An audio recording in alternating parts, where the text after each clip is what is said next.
Good afternoon. My name is Terry Goldberg. I'm the Executive Director of NUMOA, and I want to welcome you to this afternoon's webinar. We're going to start in a few minutes with the actual presentation. Hopefully you can see on your screen now the presentation title, New International Requirements for Exports and Imports of Plastic Scrap. This webinar is one that the topic for this webinar came up on a December NUMOA board of directors meeting, and we had a presentation by our colleagues at EPA Region 1. And during that discussion, the regional folks that were there suggested that it might be helpful to have a webinar on this topic, and helped contact the folks at EPA headquarters and arrange for this presentation today. So I really want to acknowledge and thank Judy Lombardo and the other folks at EPA Region 1 who helped pull this webinar together. So just for those of you who may be new to GoToWebinar, you should see a control panel on your screen, the GoToWebinar control panel. In that panel, toward the bottom, there's a series of gray rows. There's one that says questions, and if you click on the box on the right-hand side of that row, that questions row, you'll see it will pop open, and you can send a message, a question. You can post a question that way. We're supposed to have 30 plus people joining us this afternoon, so I'm going to keep folks muted during the presentation. So please, as our presenter is speaking, Rick is talking, if you have questions, post them in the question box, and then I will moderate those, and if I can, I will unmute folks and have you pose your questions. If you at some point want to say something, particularly during the question and answer period, you can raise your hand under the attendees box. You can see there's a little hand icon on 1, 2, 3, 4, 5 rows in, and if you click on that, then a little hand will appear, and I'll know that you want to say something. So I will try to monitor that as well as the questions.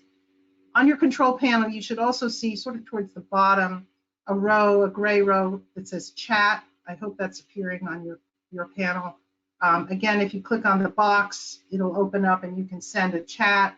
If you want to use I prefer folks use the chat if you need to tell me something about the webinar logistics or some issue you're having with the webinar itself. I prefer you use the question box to actually, for your questions for the presenter today.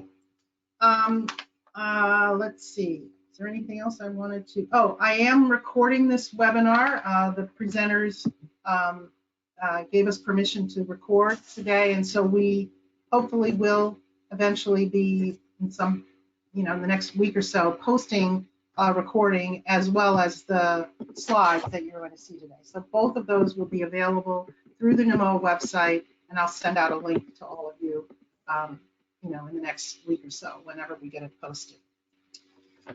Okay, so we're really privileged today to have Rick Picardi from EPA headquarters. He is the chief of the international branch in the EPA Office of Resource Conservation and Recovery within the Office of Land and Emergency Management, or OLEM. He has worked on a wide variety of international waste policy topics for 2 decades and was recently the U.S. head of delegation for the plastic scrap negotiations in the Organization for Economic Cooperation and Development, or OECD.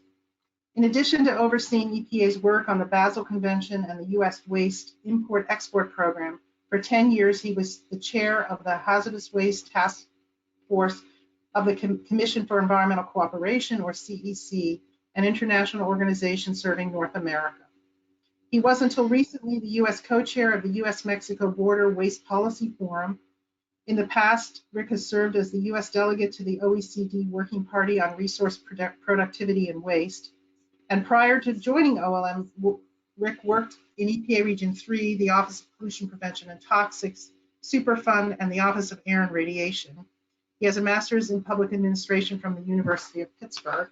So he's certainly well qualified to talk about today's topic, and we're excited to have him with us today. So thanks, Rick. Take it away.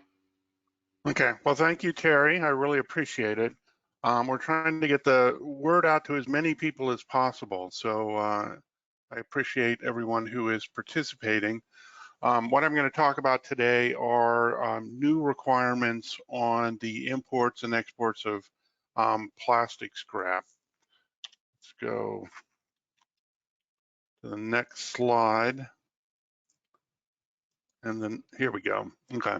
So I'm starting out with the punchline because it's important, because it's going to have a dramatic effect on a number of folks in the United States.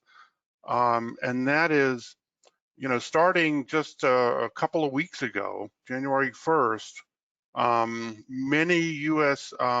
Plastic scrap exports or many plastic scrap exports have been significantly restricted by a number of countries around the world, countries that are parties to the Basel Convention treaty. And this means that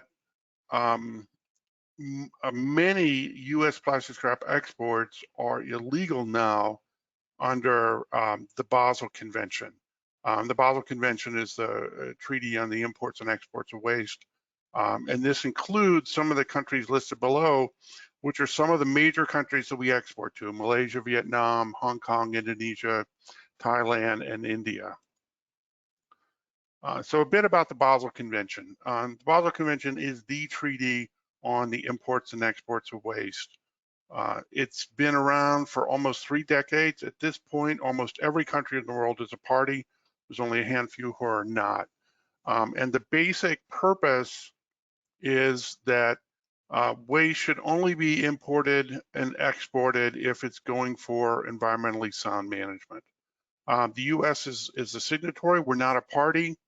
The difference is that if you're a signatory, it just means that you agree with the text of the treaty. If you've ever been involved in a treaty, negotiations can go into late at night, scraps of paper all over the place. And so it's important to have that step where the text is all put together and you agree on it. What is really much more significant than being a signatory is being a party. If you ratify the treaty, you become a party. And what that means is when you ratify, you're saying you have the legal authority to implement the provisions of the treaty and that you are going to do so. And we have not done that because there are some legislative gaps in the RCRA statute that has not allowed us to become a party. Now, we still participate in the international implementation of Basel because it impacts us, but we're only an observer. We're a bit of a second-class citizen compared to parties. I wanted to talk a little bit about the export process, because I know that some folks, particularly in the plastic area, have not had to deal with export requirements. And so the basic process is that, and this has been true for hazardous waste going back into the 80s, the exporter has to submit an export notice to the government of the exporting country. It's typically the environmental agency, and of course, in our case, it's EPA. It's my branch, actually, that handles that.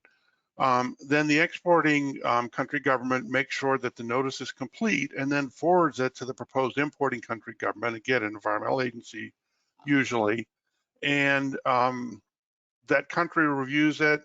They might look at permits in the receiving facility, you know, what is the compliance record of the receiving facility, and then they'll either consent or object or conditionally consent. And they'll let us know in EPA what that decision is, and then we let the exporter know. And that goes with the consent that we provide. We provide acknowledgement of consent to the exporter, which has the conditions of the consent. The importing country might also do an import permit. We don't do that in the United States, but a number of countries do put an import permit in place as well. So here are some of the important documents that are involved in an export. One is the notice that we just talked about in the previous slide. It's got basic information, what's being exported, who's doing the exporting, what facilities it going to, the description of the material, you know, how is it going to be managed, that kind of thing. And then there's what's called a movement document. And for those of you who are familiar with the RCRA world, you've got the RCRA manifest. Now, the RCRA manifest is great, but for imports and exports, it has limitations because it's only required in the US. And so for an export, the RCRA manifest is only required to the border. So rather than cradle to grave tracking, you just have cradle to border tracking. And for an import, the manifest isn't required until a shipment reaches the border. So you have border to grave tracking. So the movement document allows true cradle to grave tracking for imports and exports. Then there's a contract that's required, and it has to, the parties have to agree that the material will be, you know, recycled or disposed of in an environmentally sound manner. Another document is certificate of receipt, and that's basically just confirming that the material that was shipped, the scrap that was shipped, got to its destination.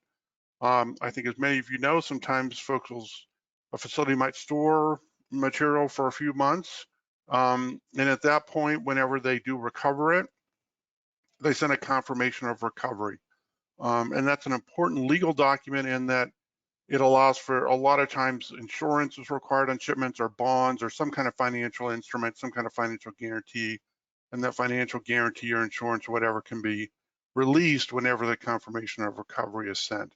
One of the things is to keep in mind here is that while some US plastic scrap exports will be legal, a lot of them won't be now under the Basel Convention. So I don't want to tell you how to do something illegal.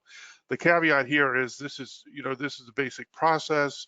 These are some of the major documents, but only do this in the case where it's a legal export. So we've got, the big change, and the reason we're talking here today is because the Basel Convention parties they're very concerned about marine litter, of course, which is a big issue these days.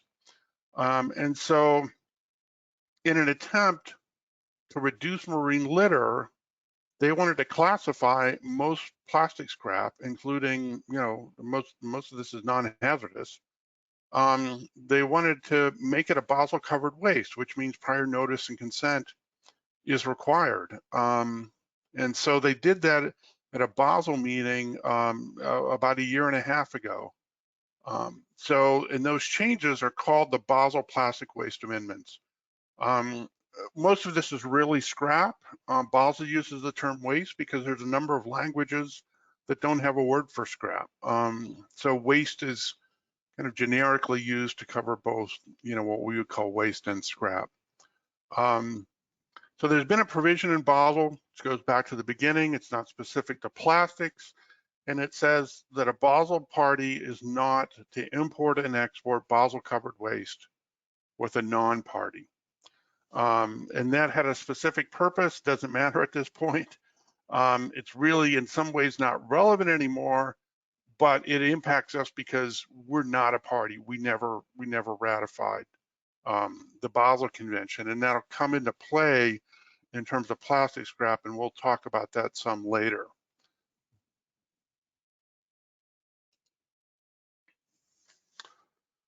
So I wanted to look a little bit at where the plastic scrap is going to, where's US exports going to, and how has that changed recently?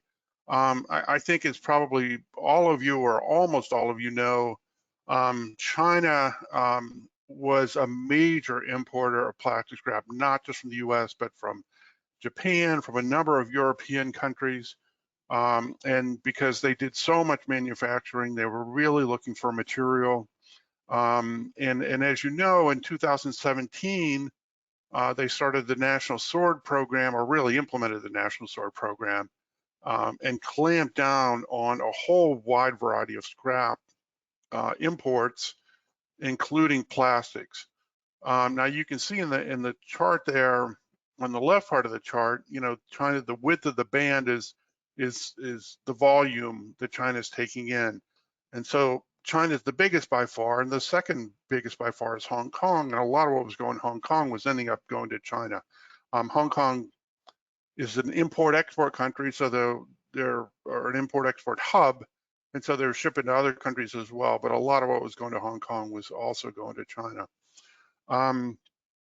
And so that's dramatically changed because of National Sword. You can see on the right, China's gone way down.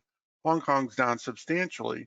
Countries like Malaysia, Vietnam, India, Indonesia, Thailand are up considerably in terms of exports of plastic scrap. Well, this is not US, sorry, it's US exports, G7 exports, which is basically the 7 wealthiest countries in the world. They're up significantly, and there's some concerns about how well those countries, anytime you've got plastic scrap going for recycling, there's residual plastic waste that either can't be recycled or it's not economically viable to recycle, and there's some concern about how that's managed in many of these countries. So what are the Basel Plastic Waste Amendments, the plastic scrap amendments?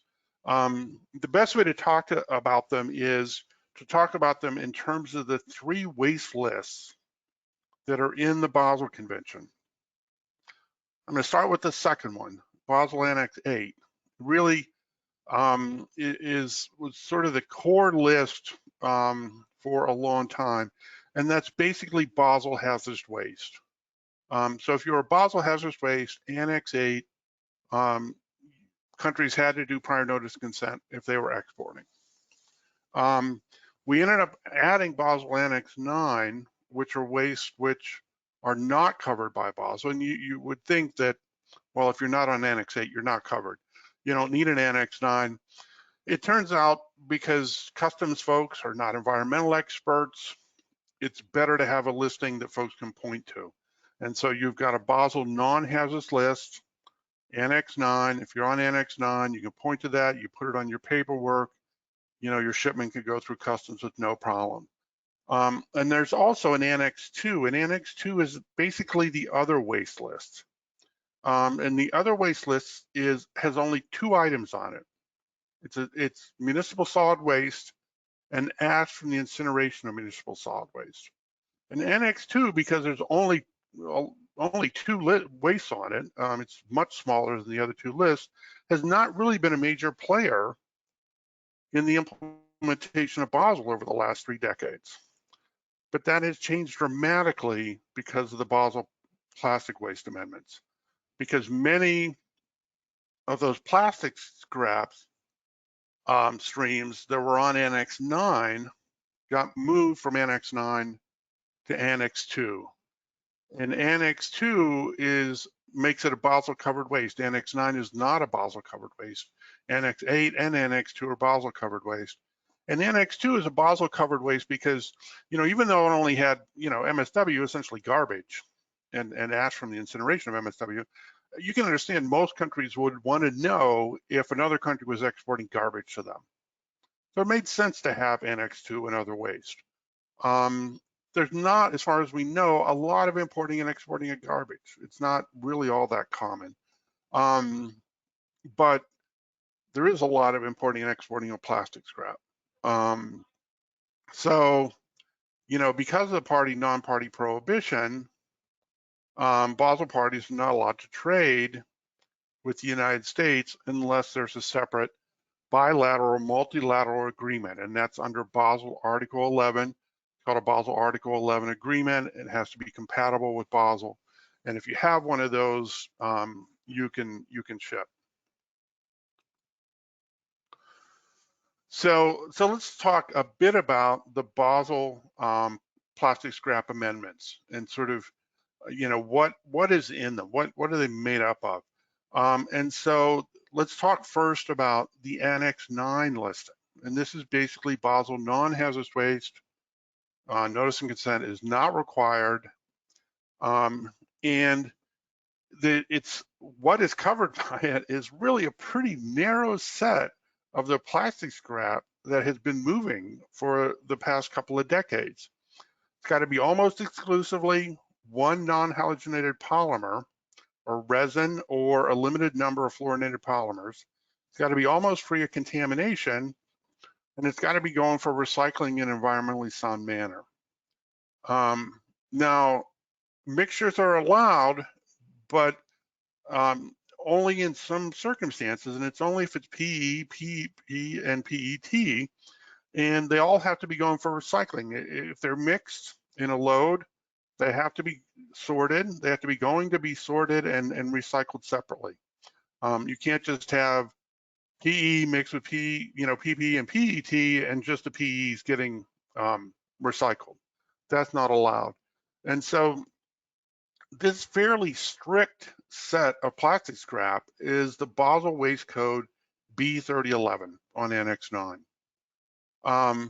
Now, one of the things, because marine litter is such an important issue, there was a real rush from Basel countries to get the Basel Plastic Waste amendments through. And so they did it in one Basel meeting in May. Now, this is very unusual. Usually when there's a change of this significance in Basel, or even not even this significant, the negotiations happen over a series of meetings, and Basel meetings happen once to twice a year. So you would have expected, at least a couple of years worth of meetings to go on before the amendment would have been finalized and approved. And during that time, there would be some definition of the terminology, or at least some clarification of what the terminology meant. Well, because the amendment was rushed through in one meeting, because marine litter is so important to so many Basel countries, there wasn't time to define or even clarify what this terminology meant. So at this point, we're in a situation where individual countries are going to have to define it, whatever they think these terms mean. Now, the Basel's going to define these terms, but that's a process. It's going to take, probably at least a couple of years. I think it's probably going to take longer than a couple of years because the process has been slowed down because of the pandemic. One would think, okay, we have a pandemic, people can work online, but there's a number of countries where it's very challenging for them to work online, or they can't join virtual meetings. They just don't have the technology or the bandwidth or whatever. And so there's countries that don't want decisions to be made without them. So because of the pandemic, we've actually not really made progress defining these terms, which is really too bad. And just keep in mind that, if you've got an export that doesn't meet the strict criteria, then it's going to be subject to Basel's party non-party prohibition, which applies to us. So then next we're going to talk about the biggest chunk of plastic scrap. Plastic scrap that was previously on Annex 9, now on Annex 2, so it's a Basel covered scrap, Basel covered waste. And this is what's on Annex 2. So it's plastic scrap that's contaminated, and it's like more than just a little bit of contamination. We're not really talking much contamination here, and you're considered contaminated under Basel. It's plastic scrap that's mixed with other scrap. It could have some paper, it might have some metals, thing. If you do, then you're on Annex 2. You're in Annex 2 plastic scrap. If you're a halogenated polymer, polyvinyl chloride scrap, you're on Annex 2. And if you're a mixed plastic scrap besides the one that I talked about previously, PE, PP, and PET, going for separate recycling, if you're mixed plastic, then you're also on Annex 2. And the Annex 2 waste code is Y48 for plastic. And this is the bulk of plastic that's been moving for a couple of decades.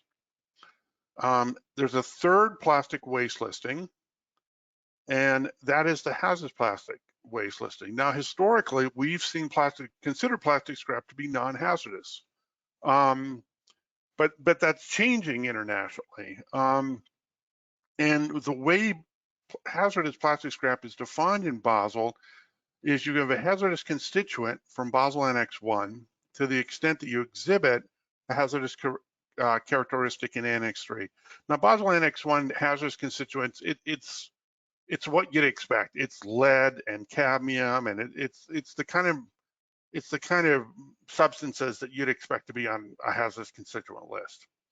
The Basel Annex 3 hazardous characteristics. Now, for those of you familiar with RCRA, we've got the 4 hazardous characteristics: toxicity, reactivity, corrosivity, ignitability. Basel has about a dozen hazardous characteristics. And I'm not an expert. I think you've got like acute toxicity, chronic toxicity. It's got ecotoxicity there. So basically, if you've got a Basel constituent, you exhibit a Basel characteristic, then you're hazardous. So it's not like there's a certain list. It's really whether you trigger the characteristic or not. So next, let's talk a little bit about sort of the gray area, and then the area that's not well defined. First, you got the green. It's the B3011. If you've got a very low contamination rate, you're sorted, single polymer, or it's a mixture of the 3 allowed polymers, your B3011. You don't have to do prior notice of consent.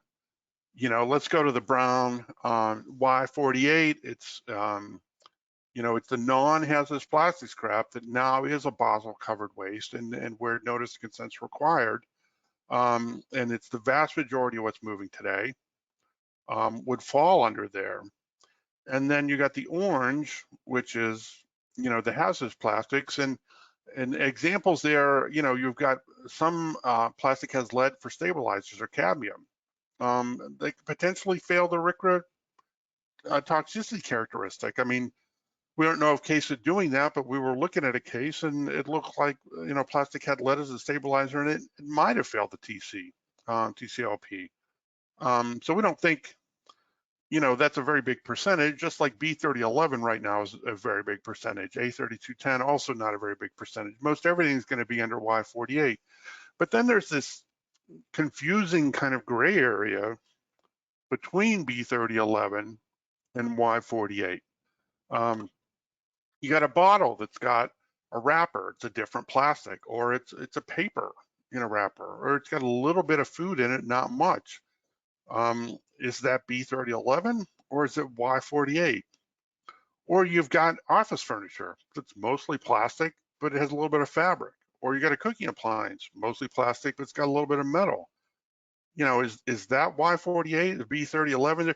There's just a lot of gray area there. And so it's all this is going to be sorted out over the next couple of years. But I think in the meantime, I think there's going to be, it's going to be real challenging for folks.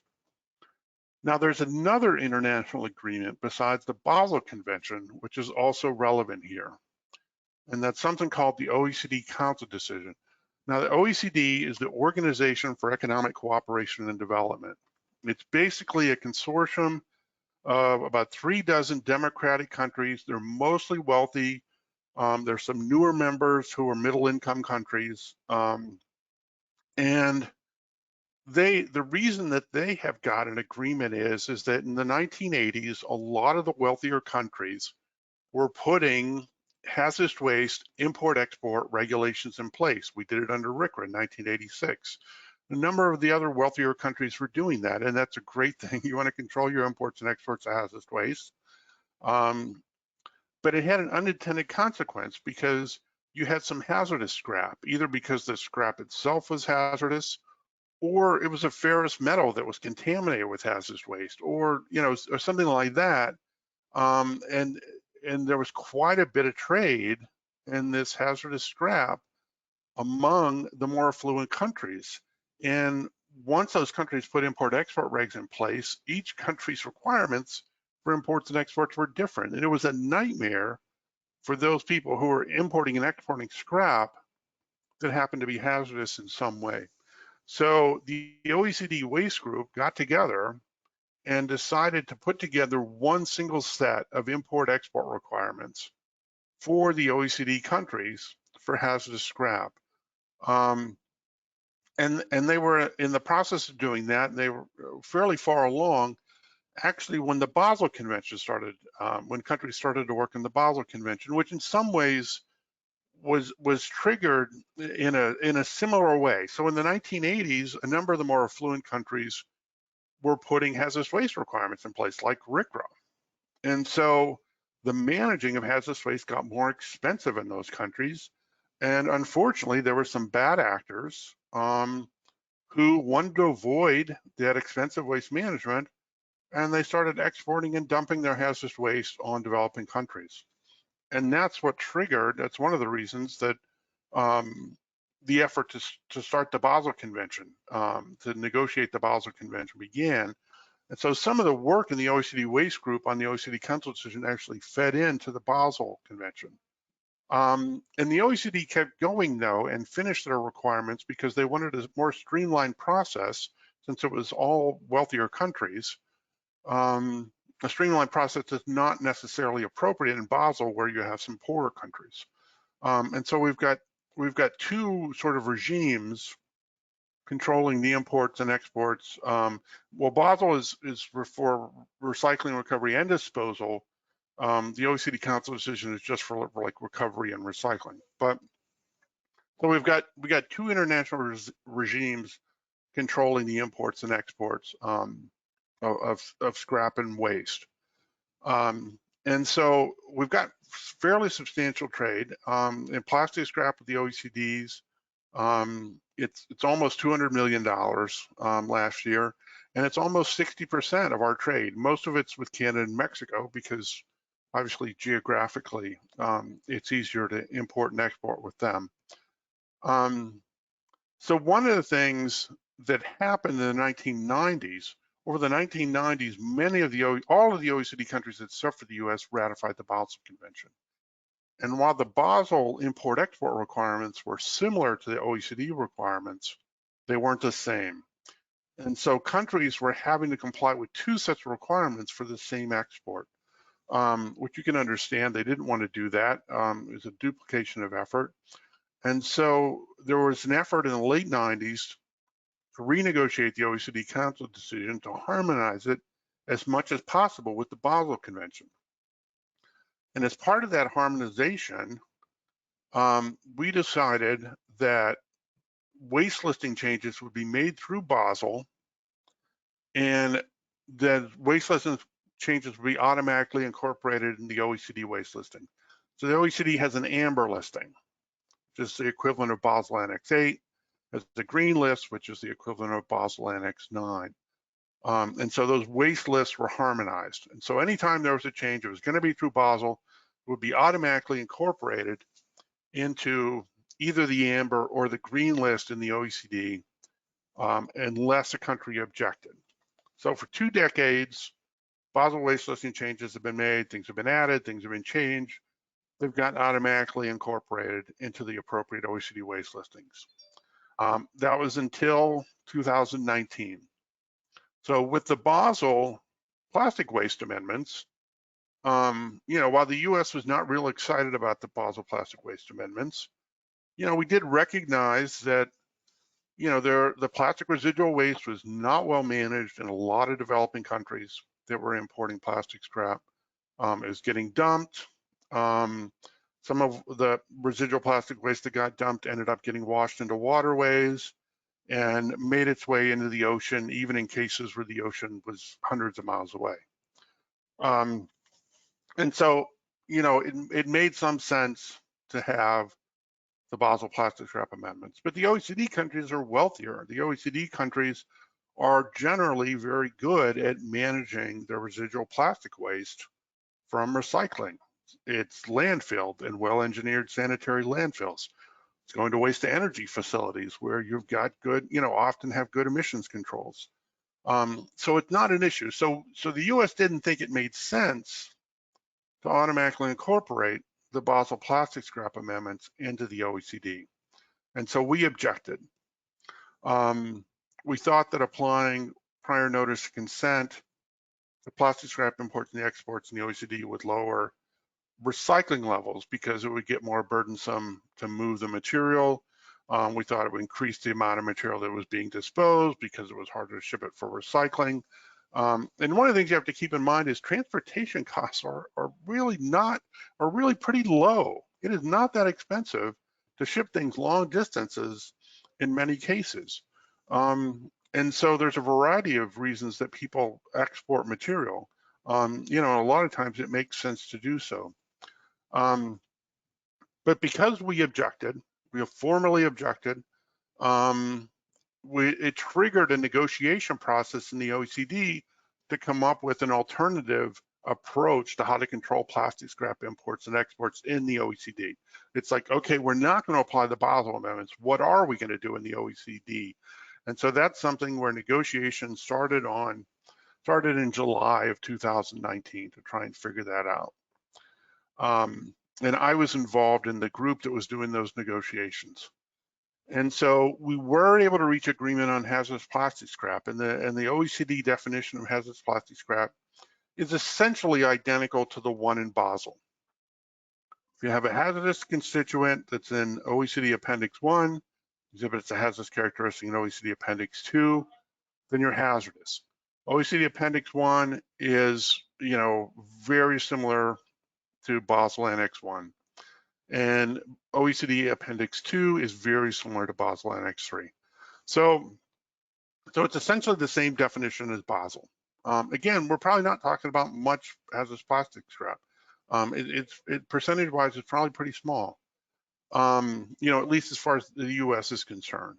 But the thing was, we could not reach consensus on how to cover non-hazardous plastic scrap. Plastics issues are very politicized because of marine litter. The countries were just too far apart on how they thought it should be controlled. Some countries wanted very strict controls. You know, we in the US didn't think non-hazardous plastic scrap should have to go through the prior notice of consent process, and we could just not reach consensus. And so the whole negotiation process broke down last summer. And so basically, what you've got now is individual OECD countries are going to decide how they're going to control their plastic scrap imports and exports. You know, our position is, you know, like I said, non-hazardous plastic scrap, we don't think it should be, we shouldn't go through the prior informed consent process. We hope other countries will take that interpretation. It's not clear to what extent that's true. There's a couple of other interpretations, and one is some countries are just going to require, OECD countries are going to require prior notice and consent for non-hazardous plastic scrap shipments within the OECD. If it's like Y48, I think if it's like a B3011, you know, in Basel, they're probably not, you know, they're not going to require. But for Y48 type plastic exports, they're going to require. Now, other countries are saying, okay, the OECD couldn't reach consensus on how it was going to control plastic scrap imports and exports. So they're not covered by the OECD, they're covered by Basel, out of scope interpretation. And those countries are saying, because it's covered, they see it as covered by Basel and not the OECD, that the US is a non-party to Basel, they're not going to import and export with us, even though they're another OECD country.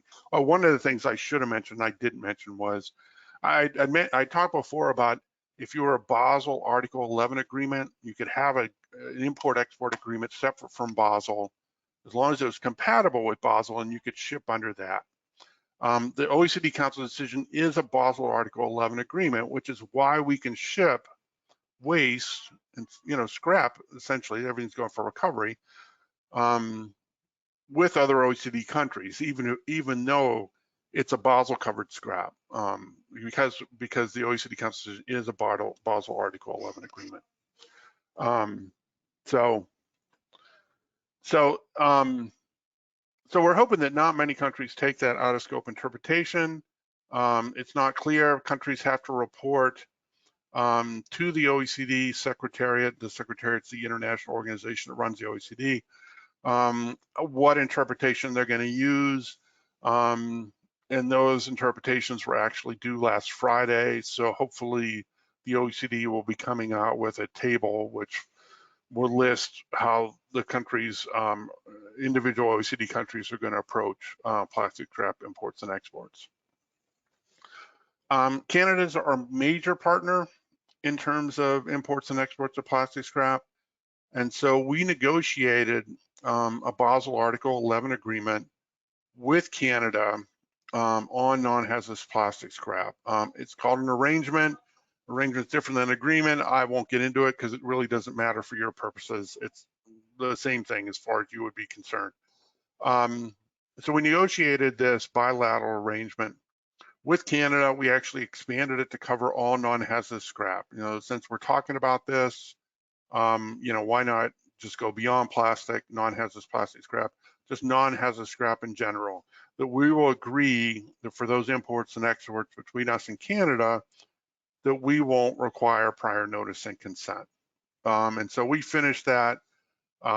We finished those negotiations fairly recently. The arrangement is in place. And so it's in effect, you know, went into effect before January 1st. It's in effect now.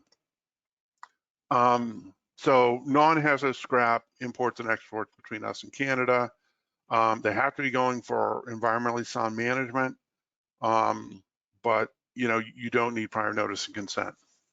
However, it does not apply for trade when there's a third country involved. So we couldn't send plastic scrap, for example, to Canada where it got sorted and then got sent to an East Asian country for recycling. That's not allowed. The arrangement doesn't cover that. It's got to be going to Canada for recycling in Canada and vice versa. So, so it's limited in that extent. So for Mexico, Mexico has told us that they're going to require prior notice and consent for exports of plastic scrap to Mexico. Now we export we import about 4 times as much plastic scrap from Mexico as we export. Canada, there's a lot moving back and forth, but for Mexico, it's mostly imports. But for what is exported to Mexico, they're going to want to notice. And until SEMARNAT, the Mexican Environmental Agency, gives their consent, the export's not allowed. Now, under RCRA, we're not allowed to require an export notice unless we regulate it. So if you've got, you know, a lot of plastic, we don't regulate hardly any plastic scrap under RCRA. So basically, and Mexico has said, you know, they want an export notice. So the exporter is going to have to send an export notice directly to SEMARNAT, the Mexican Environmental Agency, rather than going through EPA, because we don't regulate it. You know, we don't get involved in the prior notice of consent process for exports. So for imports into the U.S., Mexico has said they're gonna do prior notice of consent. They're gonna send us export notices. Now, you know, switching gears here a little bit and going from plastic scrap to hazardous waste, while the vast majority of countries agree on what's a hazardous waste, there's always a few wastes where, you know, one country says it's hazardous and another country's not. And so, you know, this has been true for a few decades. And, you know, in those cases, if another country considered it hazardous and we didn't, they were required to send an export notice because they regulated it. We don't consent. The General Counsel's Office attorney said, well, we can't really legally consent because we don't regulate it. So what we do is we neither consent nor object, which is in effect like a consent. And so, you know, we do that when some other country considers it a hazardous waste and we don't. That same thing applies here. So if Mexico considers it, you know, a covered plastic scrap, prior notice of consent is required, they're going to send us a notice and then we'll neither consent nor object. And, you know, it can come into the US. So I'm going to talk a little bit about the US requirements for imports and exports of waste. And again, we think this is a very small percentage of plastic scrap. I mentioned earlier about lead being used as a stabilizer, cadmium, that kind of thing. So we think there are some cases where some plastic scrap could be hazardous. And so, you know, in that case, it would be a RCRA hazardous waste, and you'd have to do, you know, prior notice of consent, get consent from the importing country and get consent from transit countries. And a transit country is any country that the waste goes through on the way to its final destination. So if we were exporting something to Austria and it was transported through Germany on the way to Austria, Germany would be a transit country, and we'd have to get consent from Germany as well as Austria. The tracking countries, like the international movement document I talked like earlier, which is kind of an international RCRA manifest of sorts, that would be required in the confirmation. The certificate of receipt and recovery would also be required. And in that case, you would have to do, we require that all export notices be done electronically now. We changed our requirements a few years ago, and our database that controls the notice and consent process is WEETS, the Waste Import Export Tracking System.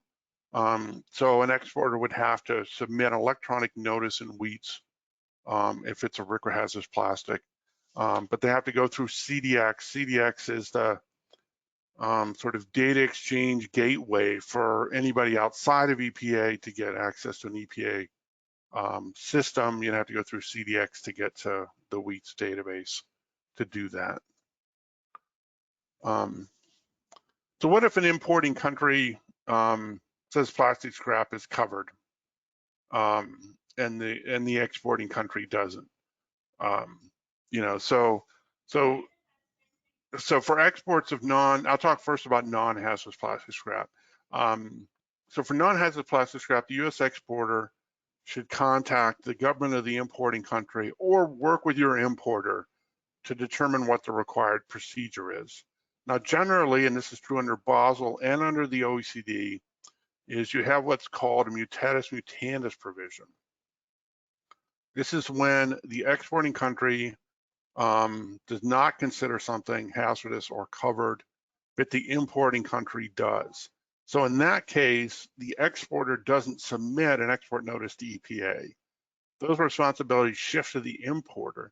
The importing company has to submit an import notice to the government of the importing country and get their consent that way. And so the importing country might require the U.S. exporter to submit an export notice directly to the foreign competent authority. The competent authority is the official point of contact for waste imports and exports. And Mexico is an example of that. We talked about that. Mexico is saying, send the export notice. The exporter needs to send the export notice to SEMARNAT.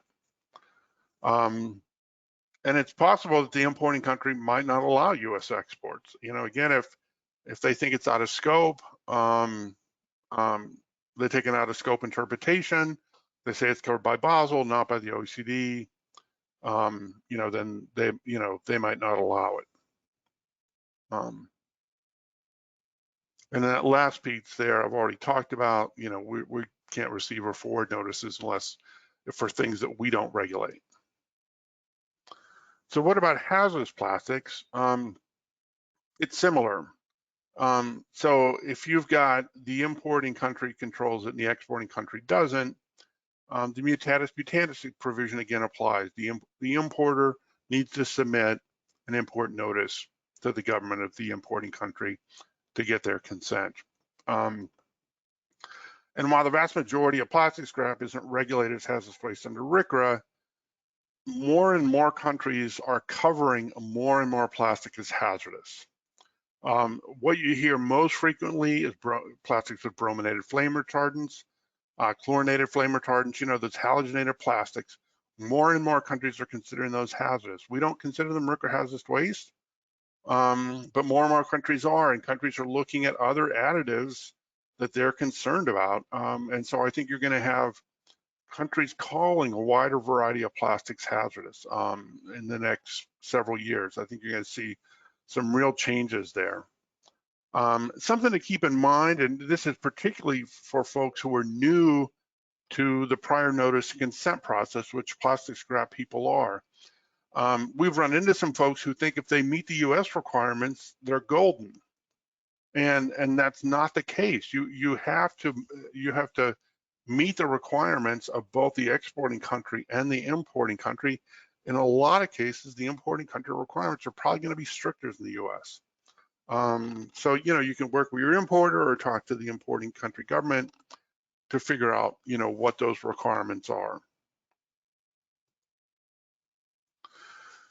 So what are some of the potential impacts? I mean, this is, in terms of plastic scrap, this is the biggest thing since China National Sword. We're expecting some pretty dramatic changes, some dramatic impacts in the U.S. It's not clear how strictly some of these countries are going to implement the new Basel Waste Amendments, but it could effectively stop U.S. exports and a lot of plastic scrap with a number of non-OECD countries. And keep in mind, those are Basel Party countries. They're a party, we're not a party, so the party non-party prohibition applies. They're not OECD countries, many of them, so they're not covered by a Basel Article 11 agreement like the OECD Council decision.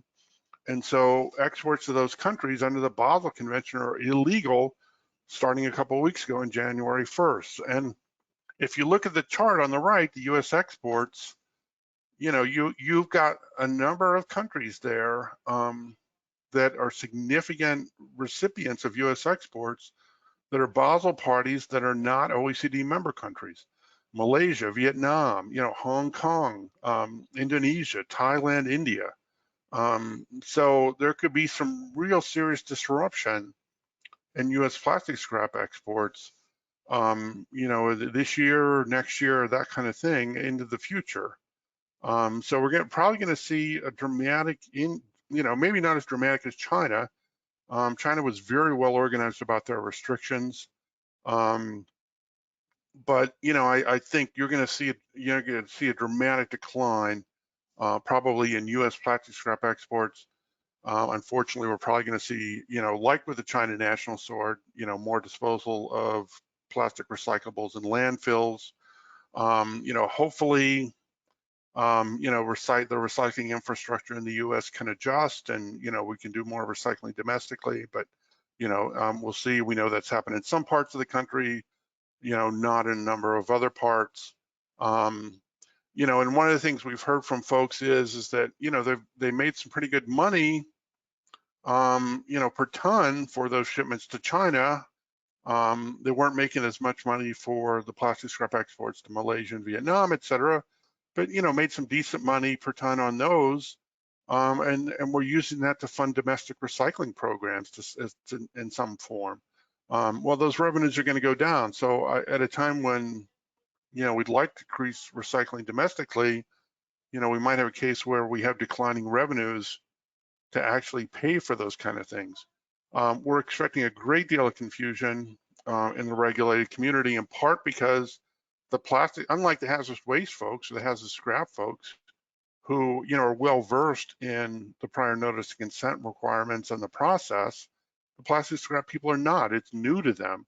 And so we think there's going to be some disruption there, and the fact that the Basel rushed the Basel Plastic Waste Amendment through, and a lot of terms are undefined, creates a lot of sort of questions in terms of technical issues, and about what's covered and what's not covered. And so I think that's going to create confusion too in implementation. So we anticipate that EPA is going to receive a number of notices. We've already started to receive export notices, and we're talking to the exporters and saying, we don't regulate this. Please don't send us a notice. We only process notices for things we regulate, but when other countries regulate something, we will take a notice and neither consent nor object. And so we're starting to see some of those too coming in, and so that's for us. So I wanted to mention some information resources before I finish. And the first one, this is really the go-to spot. This is the new webpage. That first one there, this is where we explain the changes in the Basel Convention in terms of plastic scrap, changes in the OECD, put information there. We got Q's and A's. That's really sort of the single best place to go. If you want to know about U.S. hazardous import-export requirements or other international agreements we have, these are Basel Article 11 agreements. there's some information there. If you think somebody's got a hazardous plastic scrap, you need to use WEETS. There's a webinar on how to use the WEETS database. And those were US resources. So here, the Basel Convention also has some resources. The first one there is the actual text of the Basel Plastic Waste Amendments. There's some overview, talk about imports and exports. Some of the forms, there's like notification movement documents, there's standard forms for those. Most countries use them, or they've only modified them slightly. So if somebody's got to do the prior notice consent process, you can get the forms there. And then some of the other countries are saying how they're going to require plastic scrap, given that we couldn't reach agreement in the OECD, and given that some of the Basel terms are not well defined, countries are coming out with their requirement. The first one there is the European Union requirements. There's a link to those, and then the I think as some of you know, the United Kingdom split off, through Brexit, split off from the European Union, effective December 31st. And the United Kingdom has also put out its requirements. Here is, so the folks who work on this are myself and Leah Johannes on my staff. She's really the expert on this. Leah wasn't available today.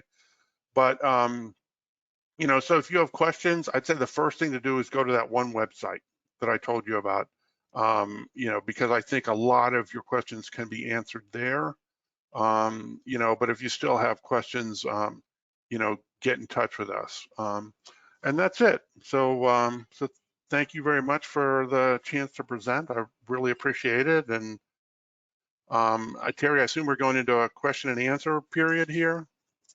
Yes, thank you, Rick. That was great. Appreciate it. And I don't have a lot of questions in the question box. The first one is from, the only one that I can see is from Lynn Rubenstein at this point. And she asks, Lynn is the executive director of the Northeast Recycling Council, or NERC, and we organized this webinar and invited the NERC members, state members. So how will it be implemented in the absence of clarity regarding terms? Can it be implemented? And I'll unmute Lynn and see if she wants to say anything about that. Lynn, you can unmute yourself now. Hi. Well, thanks, Rick. That was really sensational and horrifying both. I remain confused about, since, as you said, it was rushed through or went fast. You didn't say rushed. And there is so much confusion about what is actually meant, how will different countries interpret it. I'm literally sort of at a loss about how somebody is supposed to use this. Yeah, it's a good question. I wish I had a clear answer. I think it's probably going to be implemented inconsistently, just because things like almost free of contamination. I think countries are going to define that in different ways. To some extent, you're counting on customs officials to define this. I think hopefully there's some leeway in the beginning. I suspect there will be. But I think it's going to be somewhat inconsistent. And I think in some places where an export will be allowed, as long as there's prior notice of consent, you're going to see shipments get held up. And I say that partly because the U.S. was the only affluent country for a long time that didn't require prior notice of consent for spent lead acid battery exports. And we finally sort of filled that loophole. And so we started doing that, notice of consent with Mexico. Well, Mexico customs officials started stopping them at the border, thinking there was a ban. There wasn't, and we worked that out. We had some trouble that first year, the implementation, we kind of worked that out. But I think we're going to have similar problems here too, even if, where things are just going to get held up because people think they're banned and they're not banned, or people are going to have different views of what really low levels of contamination mean, that kind of thing. So I think it's going to be, like I said, I'm hopeful that countries will cut folks some slack initially. And I suspect they will, but there will be inconsistencies where sometimes they'll crack down on something which really looks pretty good. Yeah. So Yeah. And I hope that that's what we see. Of course, as probably most people on this call are aware, certainly you are, Rick, that there are some advocacy groups that can be pretty malicious. They sort of draw their own conclusion. And so I am fearful, quite candidly, that some very well-intentioned recyclers within the United States who really honestly think they're in compliance are just going to get reamed by this organization. Is there any advice that EPA is giving as sort of a precaution to companies about how they might be prepared? Yeah, I would say, you know, your best bet is one, if you can get into B3011, you know, if you can get your plastic scrap stream, you know, clean enough, single polymer or whatever, you know, you're in better shape. The other thing is, I know companies are reluctant to talk to the government of the importing country. It's a hard thing to do. Work with your, you know, I would say have folks work with their importer to figure out sort of what's allowed. That's interesting. Yeah. You don't, is that the shipping company? Is that the shipping company or is that somebody else? Yeah, well, I would say probably not the shipping company. It might in some cases be the shipping company. It's sort of whoever's the best company that you're working with in the importing country who can talk to their government. I see. And say, here's what I'm bringing in. Is this okay? Right. You know, it's hard for an exporter to do that when they're working with a foreign country. It's going to be easier for an importing company. It might be the shipping company, but you know, it might not be. It might be the receiving facility, or a broker that's you know, arranging the export. Right. Great. Thank you. So one point I did make and I should have was, so a notice actually isn't per shipment. You're not required to do an export notice per shipment. It actually covers typically a year's worth of shipments once you get consent. Now documents like the movement document are shipment based because it's kind of like the worker manifest. But the notice itself, you know, is good typically for 12 months. Once you get consent, it could be for 3 shipments, it could be for 300 shipments, you know, whatever you happen to ship in that year. But notice aren't shipment based. Okay, great. Thank you. Terry, Elena from Maine is trying to post something and having trouble, and I no longer can post into the question box either. I don't know why, but maybe you want to unmute her? Thanks for letting me know. Yeah. I don't know why that isn't working. But anyway, I got an email from Elena saying she can't get in to the question box. Okay, Elena, you're self-muted now, so if you can unmute.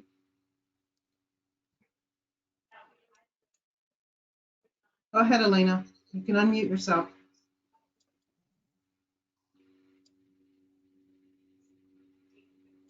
Okay. Well, she didn't tell me what her question was, so I can't help you there. I got it. Can you hear me now?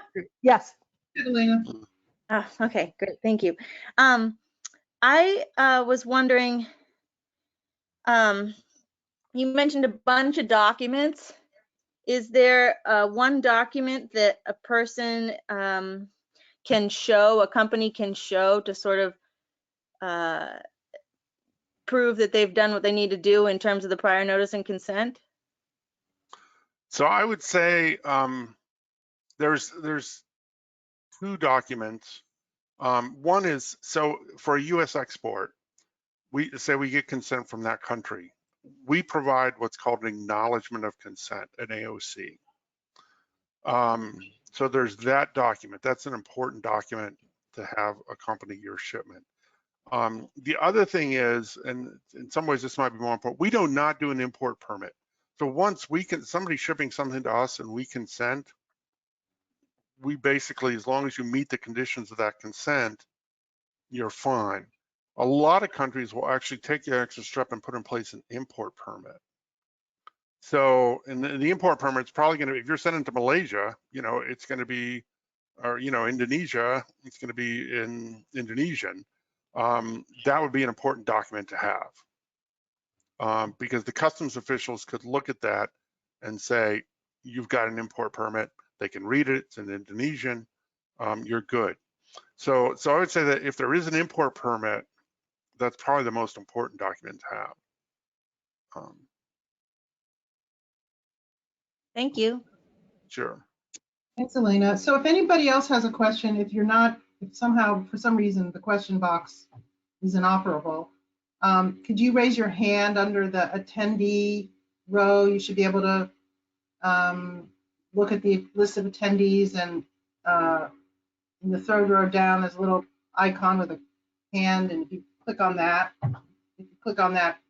column, then your hand should go up, and I can see that. So let me ask a question, because you were talking, maybe you covered this, but it occurred to me, how much sort of policing do you guys have to do in determining what is proper management of the waste and proper recycling in other countries? I mean, or even in the US.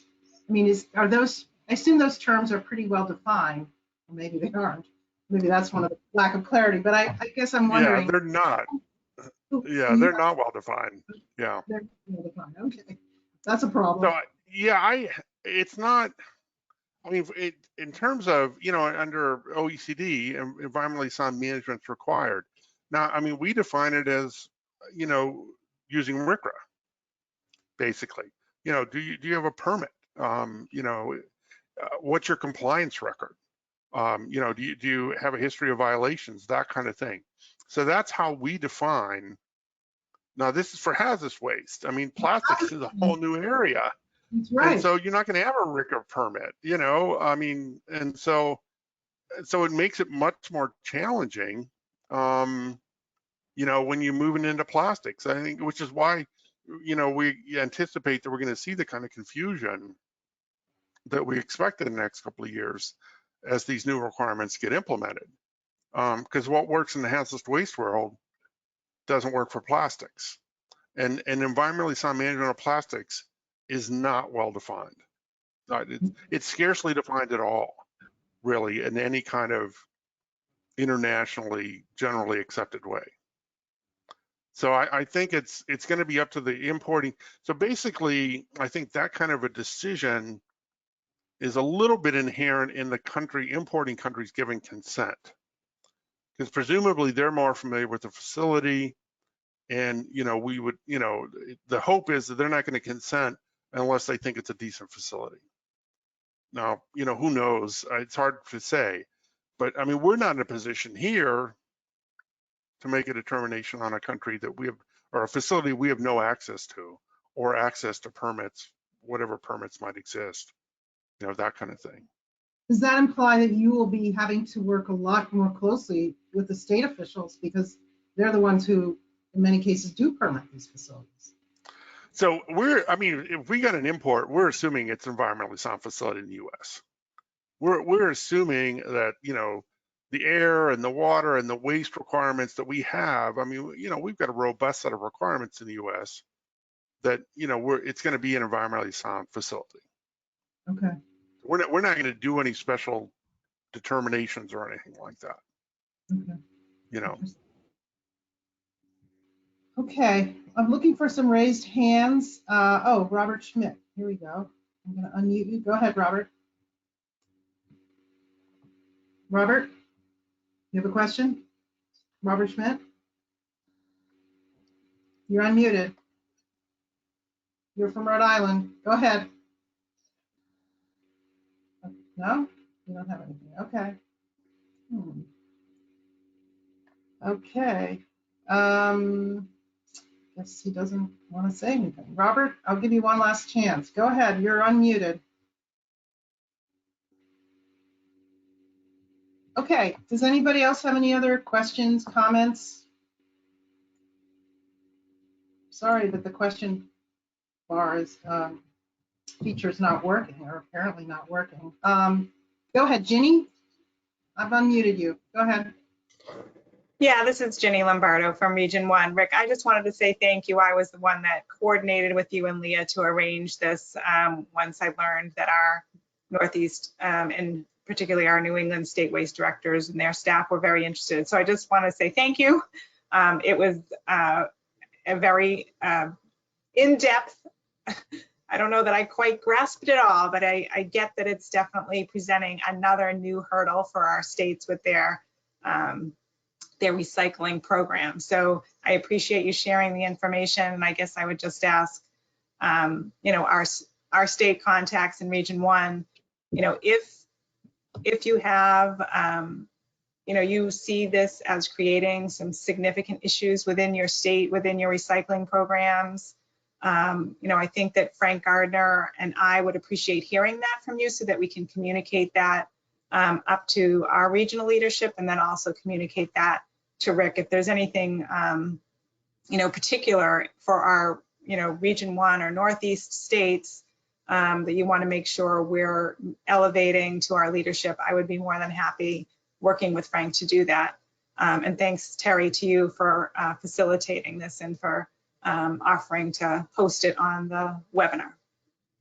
Well, thank you, Ginny. Yeah. You're great to work with on planning this, so really appreciate it. Yeah, thanks, Jenny. I mean, Lee and I have been trying to reach as many people as we can. We've done a series of webinars and presentations. I think we've reached over 1,000 people at this point. But yeah, thanks for helping us set this up. And thank you, Terry, for facilitating it. Really appreciate it. Yeah, happy to help. So Mike Haystreet, he's from New Jersey. Mike, go ahead. You want to say something? Yeah, how are you? You know, for when China instituted the sword, one of the things that we find, at least in the port areas, is that materials that were somewhat in transit, all of a sudden there's like a stop on it. You'll have a sea container of crap, basically, that, you know, all of a sudden has nowhere to go. All of a sudden it gets a little difficult to find out who the original importers were. Is the EPA, would they be available to assist when we're trying to figure out what to do with all these containers that now have no home?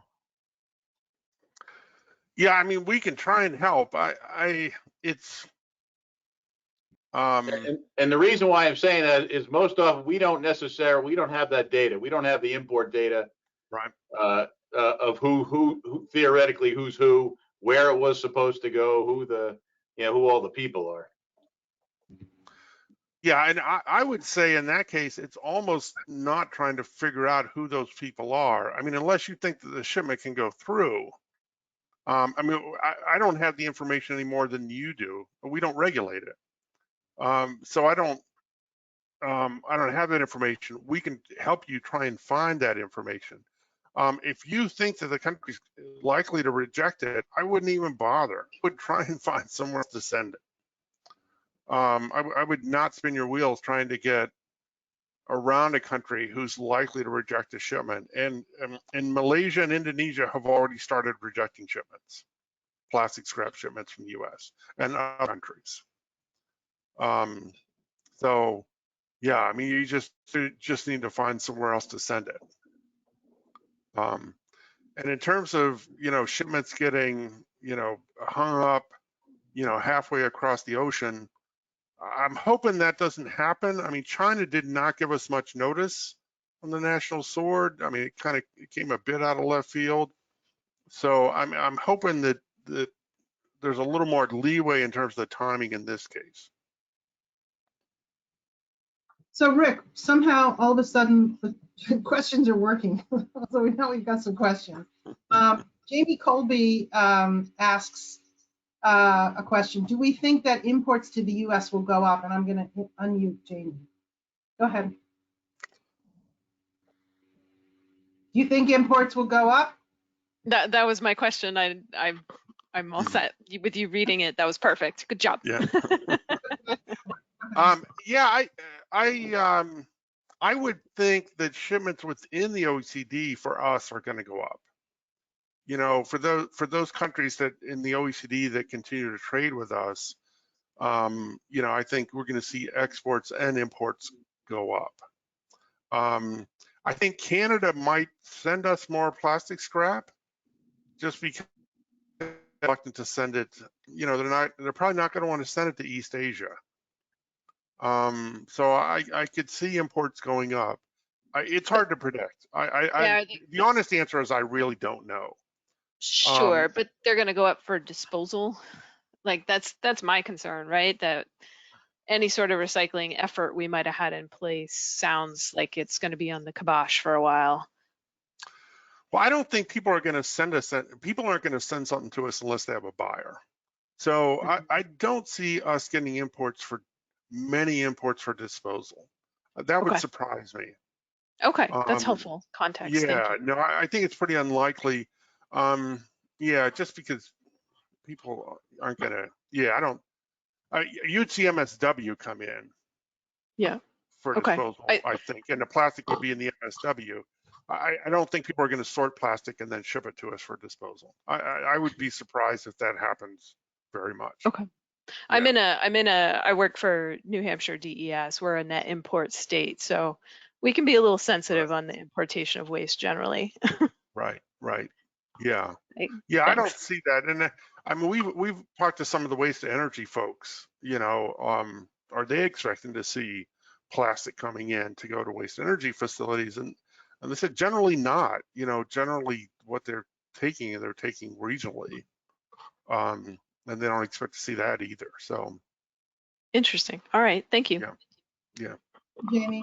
So Robert Schmidt, I'm going to unmute you now. Your question is, should states license recycling facilities? And Robert, you can unmute yourself. I think you've got audio now. Go ahead. Yeah, hi. Sorry about that. I was on another system. So Rhode Island doesn't license recycling facilities. Is there any quality difference between states that license facilities and don't?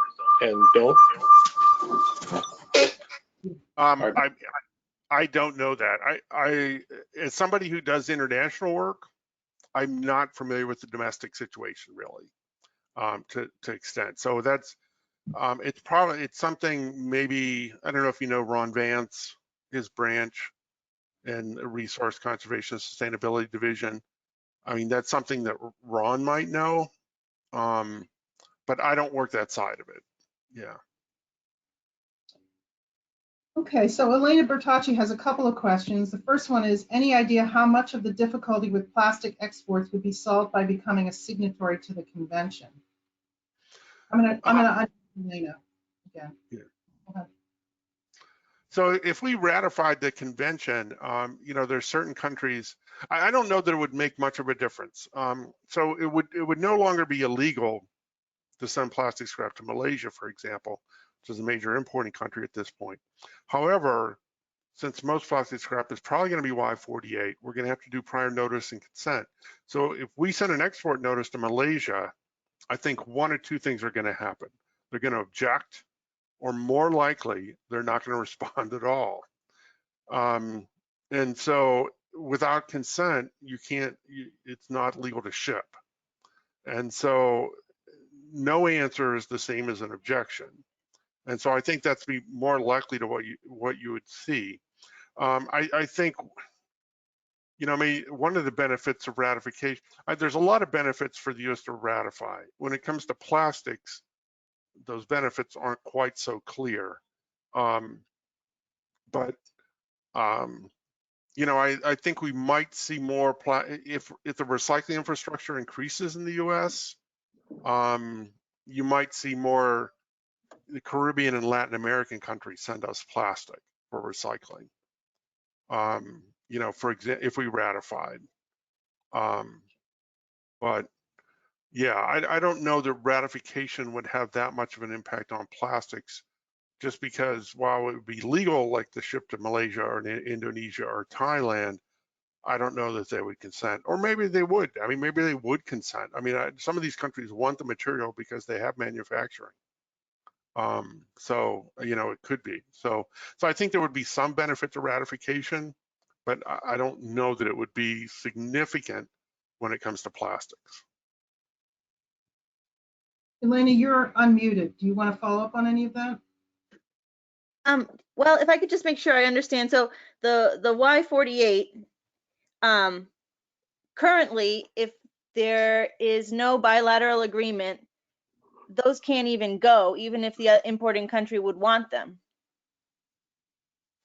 Well, if it's Y48, yeah, technically, if it's Y48, this makes it even more confusing and trickier.